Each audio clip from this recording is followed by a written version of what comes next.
Hi friends, ఈ ఎపిసోడ్లో మనం డిస్కస్ చేయబోయే టాపిక్ మహానటి స్క్రిప్ట్ అనాలిసిస్. నాకు చాలా ఇష్టమైన సినిమా, ఎన్నిసార్లు చూసినా చూడబుద్దైన సినిమా.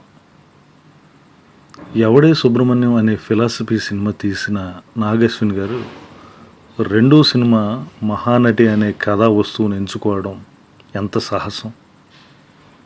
మనకు వామనావతారం తెలుసు, 3 అడుగులు నేల కావాలని వచ్చినట్టు 3 అడుగులు వేరు వేరు ప్లేసుల్లో పెట్టినట్లు నాగశ్విన్ గారు కూడా అచ్చుగుద్దినట్లు అలాగే చేశారు. మొదటి అడుగు ఎవడే సుబ్రహ్మణ్యం అయితే, రెండో అడుగు మహానటి, మూడో అడుగు అందరం చూస్తూనే ఉన్నాం కల్కి. ఇంటర్నేషనల్ సినిమా అయిపోయింది. Okay, now Mahanati script analysis చూద్దాం. First one, hook point. ఏ సినిమాకైనా ఒక మంచి హుక్ ఆలోచింపజేసేది అవసరం పడుతుంది. హుక్ పాయింట్ వలన ఆడియన్స్ ఆలోచిస్తూ ఉంటారు. అదే బిగ్ క్వశ్చన్ అన్నమాట. దీనికి ఆన్సర్ కోసం ఆడిటోరియం అంతా వెయిట్ చేస్తూ ఉంటుంది.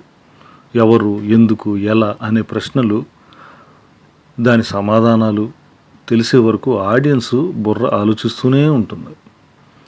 మహానటి సావిత్రిలో శంకరయ్య ఎవరు అనే హుక్ పాయింట్ని ఎత్తుకుని స్టెప్ బై స్టెప్ ఆ ప్రశ్నకు క్యూరియాసిటీని జోడిస్తూ ఎండ్ షాట్లో శంకరయ్య చిన్ననాడు ఆడుకున్న కోనేరు విగ్రహం అని రివీల్ చేయడం చాలా బాగా ఉంది. చాలా బాగా చేశారు. బాగ్ మిల్కా బాగ్లో కూడా మిల్కా ఎందుకు వెనక్కి తిరిగాడు, గుర్రం మీద బాగ్ మిల్కా బాగ్ అని అన్నది ఎవరు, ఎందుకు అన్నారు, అలాంటి హుక్కు ఉంటే సినిమా ఆడియన్స్ని వెయిట్ చేస్తుంది. అంతఃపురంలో కూడా ఓపెనింగ్లో హుక్ ఉంటుంది,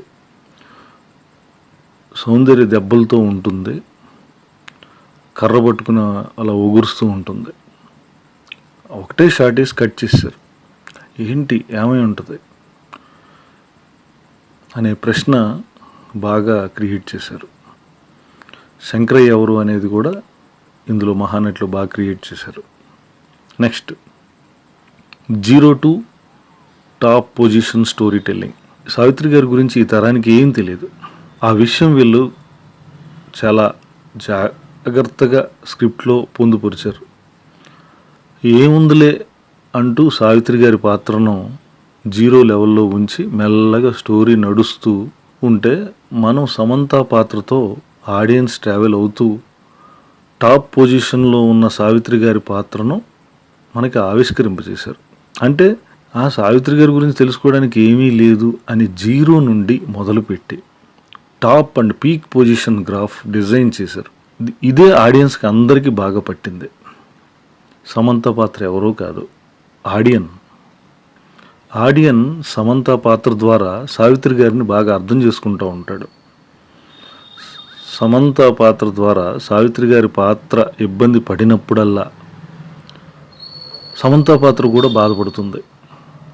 ఇవన్నీ అర్థవంతంగా ఉండటంతో ఆడియన్ కూడా చాలా తాదాత్మ్యం చెందుతాడు, ఫీల్ అవుతాడు. సమంత పాత్ర చివరిలో బాధగా చెప్పే మాటలకు, భావోద్వేగాలకు లీనమైపోయి కన్నీళ్ళు పెట్టేస్తాం. ఇదే గొప్ప స్టోరీ నరేషన్. లాస్ట్లో అంటుంది, మీరు మహానటి మేడం, మీరు మహానటి అంటూ ఏడిచేస్తుంది. ఇలా 0 to top position story telling అనే టెక్నిక్ని చాలా బాగా ఆలోచించారు, స్క్రిప్ట్లో పొందుపరిచారు. అది మనకు ఒక లెసన్ అన్నమాట. ఎవరికీ తెలియని ఈ కాలానికి ఒక వ్యక్తిని బయోపిక్ తీస్తున్నప్పుడు ఏ పొజిషన్ నుంచి మొదలుపెట్టి ఏ పొజిషన్ వరకు తీసుకెళ్ళాలి అనేది ఈ రైటింగ్లో మంచి టెక్నిక్. ఈ టెక్నిక్నే, ఈ భావోద్వేగాన్నే మనం రంగ్ దే బసంతి చూస్తున్నప్పుడు కూడా మనం ఫీల్ అవుతూ ఉంటాం. దేశభక్తి లేని బీర్లు తాగే యువతని 0 పొజిషన్తో కథలు మొదలుపెట్టి దేశభక్తి ప్రదర్శించి ప్రాణాలు సైతం లెక్క చేయని ఒక టాప్ పీక్ పొజిషన్ పాత్రల డిజైనింగ్ చేశారు. అందులో కూడా అది అద్భుతం అయింది. రంగ్ దే బసంతిలో కూడా అదే సోల్ ఫీలింగ్. కేశవనాథ్ గారి సినిమాల్లో కూడా ఇది కనిపిస్తూ ఉంటుంది. స్టార్టింగ్లో చూస్తే ఏంటి చాలా నార్మల్గా అనిపిస్తాయి. సినిమా అయిపోయి చూసేసరికి పాత్రలో చాలా ఎత్తుకు ఎదిగిపోయి ఉంటాయి. వాళ్ళ క్యారెక్టర్ గ్రాఫ్ చాలా గొప్పగా ఉంటుంది. ఈ టెక్నిక్ రైటింగ్లో చాలా ముఖ్యం, చాలా నేర్చుకోవాలి కూడా. నెక్స్ట్ 2 స్టోరీస్ విత్ లవ్, 2 ప్రేమ కథలు. ఒకటేమో తెలిసిన ప్రేమ కథ సావిత్రి గారిది, జమినీ గణేషన్ గారిది. ఒకటేమో తెలియని ప్రేమ కథ సమంత అండ్ విజయ్ దేవరకొండ. ఈ 2 ప్రేమ కథలు స్టెప్ బై స్టెప్ ముందుకెళ్తూ ఉంటాయి. 2 ప్రేమ కథల్లో వైవిధ్యం ఉంటుంది. కాంట్రాస్ట్నెస్ వల్ల ఆ అందం బాగా వచ్చింది. సావిత్రి గారి పాత్ర ధైర్యశాలి అయితే, మధురవాణి పాత్ర కాస్త బిడియం, పిరికిది. జమినీ గణేషన్ యాక్టివ్ పాత్ర అయితే, విజయ్ సగటు ప్రేమికుడు పాత్ర. సావిత్రి గారి కథలో, ఆ తెలిసిన ప్రేమ కథలో వచ్చే ఎఫెక్టు ఈ తెలియని ప్రేమ కథ మీద ఉంటుంది. మీరు గమనించండి.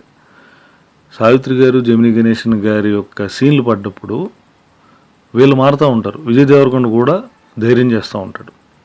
సమంత పాత్ర కూడా లాస్ట్లో ధైర్యం చేసి మారిపోతూ ఉంటుంది. అప్పుడు దాకా ఒక కిక్లో లోనాని స్టార్ట్ చేయని అమ్మాయి స్టార్ట్ చేస్తుంది. ఆ క్యారెక్టర్ గ్రాఫ్ని ఒకసారి మీరు గమనిస్తే మీకు అర్థమవుతుంది అన్నమాట. మార్పులు వస్తాయి. ట్రాన్స్ఫర్మేషన్ చాలా బాగా నీట్గా డిజైన్ చేశారు. సో ఈ 2 స్టోరీల వల్ల ఆడియన్స్ బాగా ఎంగేజ్ అయ్యారు.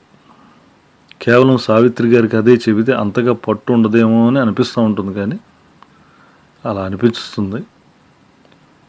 ఇదే టెక్నిక్ మనకి జర్నీ సినిమాల్లో 2 విభిన్న ప్రేమ కథలతో వాడారు. నెక్స్ట్ హ్యాపీ డేస్లో 4 ప్రేమ కథలతో వాడారు. Next main character graph. ప్రధాన పాత్ర యాక్టివ్గా ఉండాలి, తప్పు చేస్తే ఒప్పుకోవాలి, కృతజ్ఞత ప్రదర్శించాలి, హుందాగా ఉండాలి, ఉదాత్తత ఉండాలి. మొత్తంగా క్యారెక్టర్ గ్రాఫ్ బాగా రావాలి. ఇది బాగా వస్తేనే పాత్ర నిలబడి సినిమాకి సోల్ వస్తుంది. పాత్రే కథ అవుతుంది, కథే పాత్ర అవుతుంది. సావిత్రి గారు చిన్ననాటి నుండి చివరి వరకు దానం చేస్తూనే ఉన్నారు. తెలిసిన వాళ్ళకి, తెలియని వాళ్ళకి ఇస్తూనే ఉన్నారు. నెక్స్ట్ సావిత్రి గారు స్నేహానికి, ప్రేమకి బాగా విలువిస్తూనే ఉన్నారు. నెక్స్ట్ సావిత్రి గారు తన వాళ్ళని, పెద్దలను అందరినీ కృతజ్ఞతతో చూస్తూనే ఉన్నారు. ఇలా మీరు సీన్స్లలో గమనిస్తే తెలుస్తాయి. పాత్ర గ్రాఫ్ ఎలివేషను చివరి వరకు కొనసాగింది. ఈ క్యారెక్టర్ గ్రాఫ్ని చాలా అద్భుతంగా మహానటిలో తీర్చిదిద్దారు. Next internal conflict plus external conflict is equal to story progression with main character. అంటే ఇంటర్నల్ కాన్ఫ్లిక్టు మరియు ఎక్స్టర్నల్ కాన్ఫ్లిక్టు 2 కలిపితేనే మనకి స్టోరీ ప్రోగ్రెషన్ జరుగుతూ ఉంటుంది మెయిన్ క్యారెక్టర్ ద్వారా. ఇది ఒక technique. There should be one little thing you know about your character, what motivates her or him. అంటే మనం మెయిన్ క్యారెక్టర్ని చాలా బాగా డిజైన్ చేసుకోవాలి. ఏం మోటివేట్ చేస్తుంది మెయిన్ క్యారెక్టర్ని అనేది చాలా బాగా పట్టుకోవాలి. అది పట్టుకుంటేనే స్టోరీలు, సీన్స్ బాగా వస్తాయి. సో ఇందులో ఇంటర్నల్ కాన్ఫ్లిక్ట్ గురించి డిస్కస్ చేద్దాం. అంతర్గత సంఘర్షణ. మనిషికి మనసులో జరుగుతూ ఉంటుంది ఇంటర్నల్ కాన్ఫ్లిక్ట్. ఇది కనపడదు.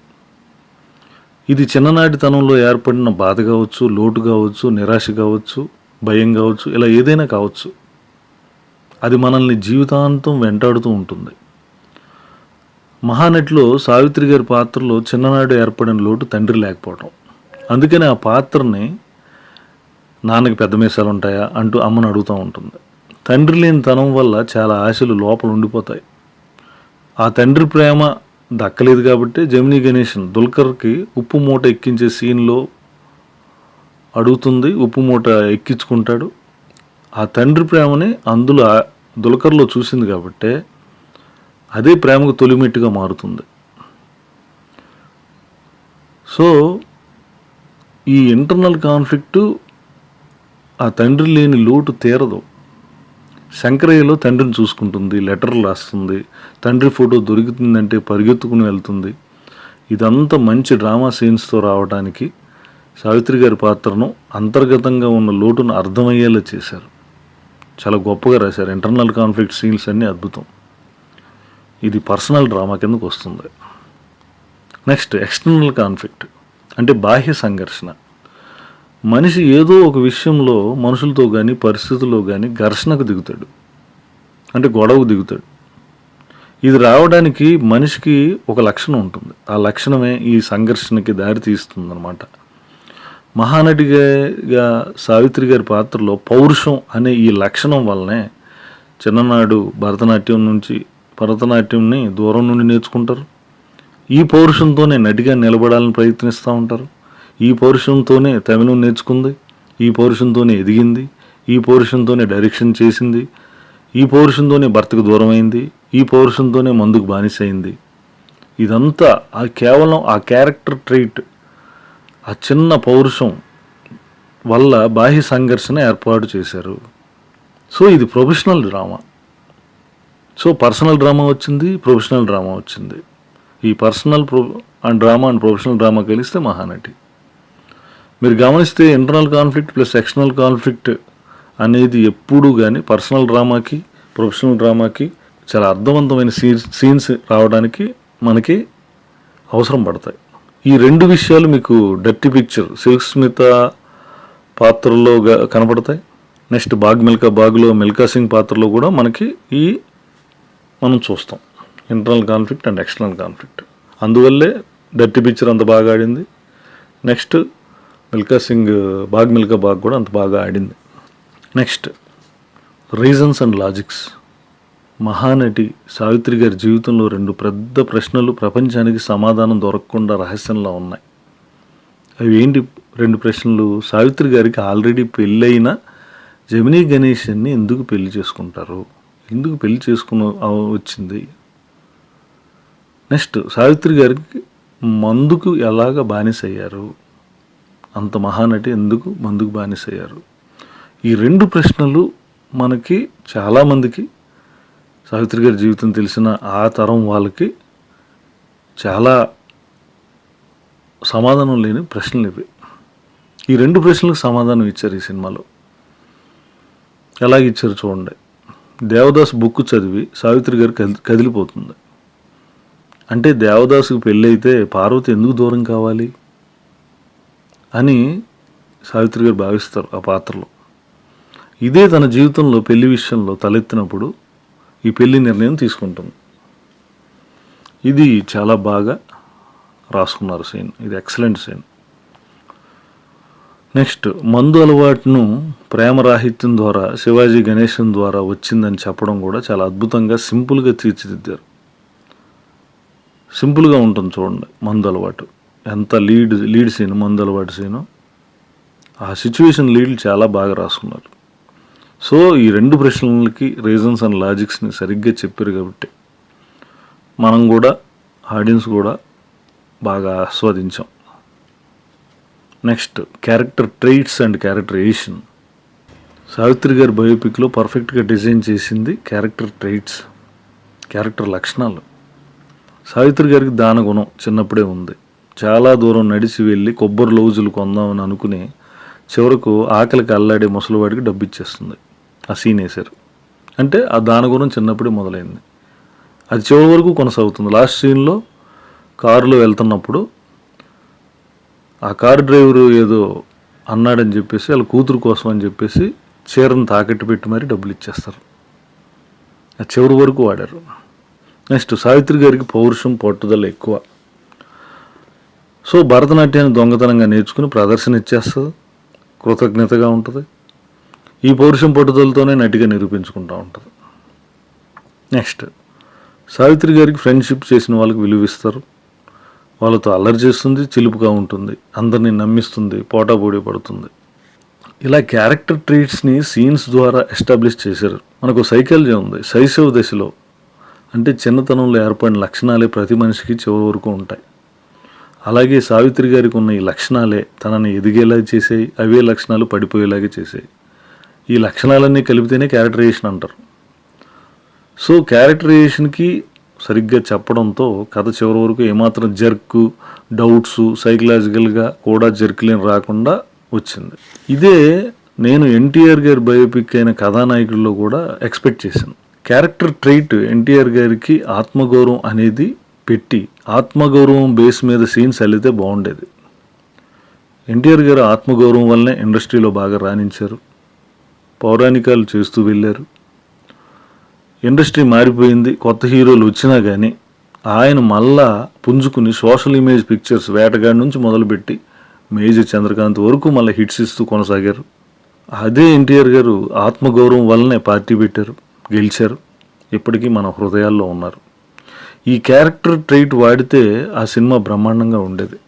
సో క్యారెక్టర్ ట్రైట్స్ని మనం చాలా బాగా పట్టించుకోవాలి, దాంతో సీన్స్ రావాలి, అవి కొనసాగించాలి. అదే క్యారెక్టర్ ట్రైట్స్ చివరి వరకు కొనసాగించాలి. Next, great thinking about film life. Savitri గారి బయోపిక్ తీస్తున్నప్పుడు ఎన్ని సినిమాల్ని అందులో పొందుపరచాలి, ఎన్ని సినిమాలు యాక్ట్ చేశారు, అవన్నీ పెట్టి బయోపిక్ రాయడం అంటే ఎంతసేపు అవుతుంది, చాలా కష్టమైపోతుంది.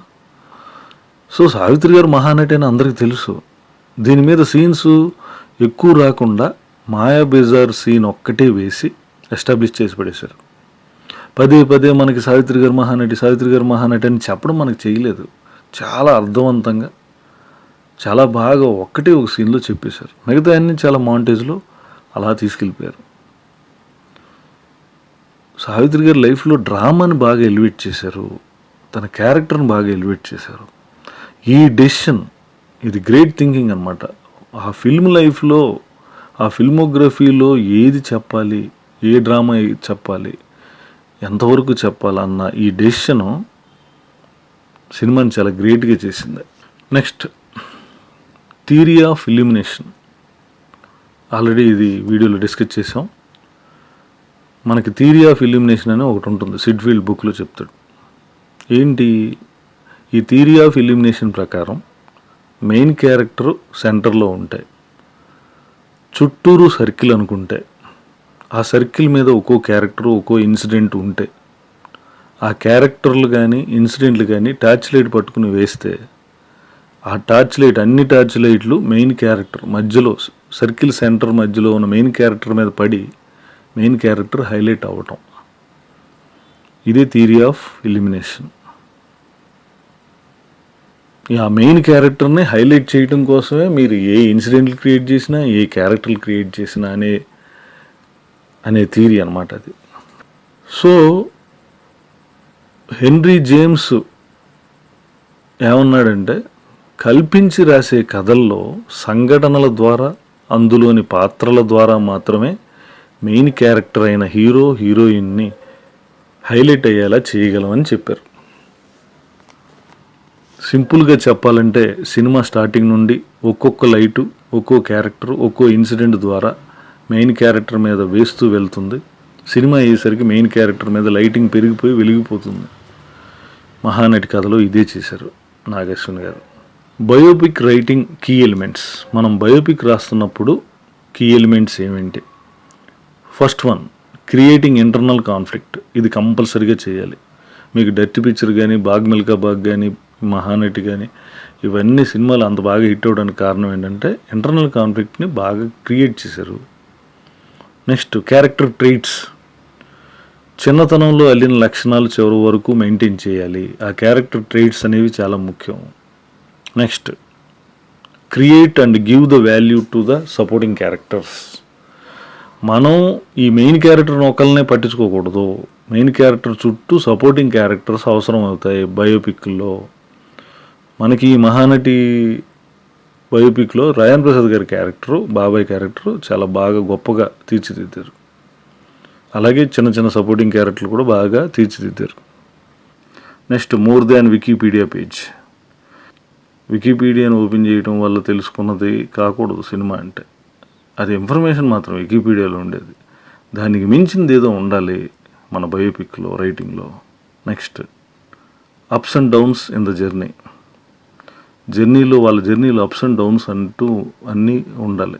ఓన్లీ అప్లే ఉండకూడదు, అలానే ఓన్లీ డౌన్లే ఉండకూడదు. అప్స్ అండ్ డౌన్స్ అలా వస్తూ ఉండాలి. Next, good lead scenes to decisions. Main character నిర్ణయాల వెనక మంచి లీడ్ సీన్స్ రాసుకోవాలి. ఆ మెయిన్ క్యారెక్టర్ ఏ నిర్ణయం తీసుకున్నా లీడ్ సీన్ సరిగ్గా లేదంటే ఎందుకు ఈ నిర్ణయం తీసుకుంది అని అబ్రప్ట్గా అనిపిస్తవచ్చు, ఇలా జర్కు రావచ్చు. So good lead scenes to decisions. Planting pay offs, ఇది అందరికీ తెలుసు, ఇవి కంపల్సరీగా రావాలి. Screen play narration to latest audience. ఈ కాలపు ఆడియన్స్ కోసం ఈ బయోపిక్ తీస్తున్నప్పుడు మనం జాగ్రత్త పడాలి. సో మహానటి సావిత్రి గారి సినిమా బయోపిక్ని వీళ్ళు తీస్తున్నప్పుడు, నాగేశ్వరన్ గారు తీస్తున్నప్పుడు ఎన్ని జాగ్రత్తలు తీసుకున్నారు, ఎంత బాగా ఆలోచించారు, ఎన్ని గొప్ప సీన్స్ రాశారు, ఎంత గొప్ప క్యాస్టింగ్ తీసుకున్నారు, ఎంత మంచి పాటలు రాయించుకున్నారు. చివరికి సినిమాని చాలా గొప్ప క్లాసిక్స్ చేశారు. మహానటి సినిమా ద్వారా మనం ఎన్నో విషయాలు నేర్చుకోవచ్చు.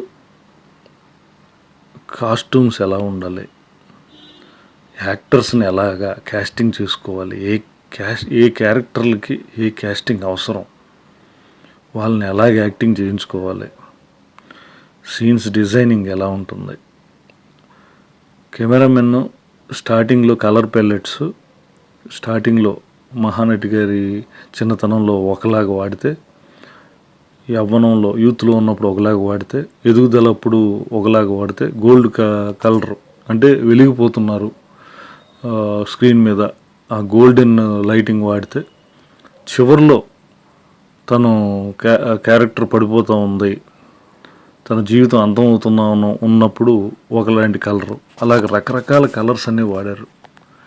అవి మనం చాలా డీటెయిల్గా అర్థం చేసుకోవాలి. ఈ క్రాఫ్ట్ అని కాదు, అన్ని క్రాఫ్ట్లు ఎక్సలెన్స్గా పనిచేస్తేనే అది Mahanati. Thank you one and all.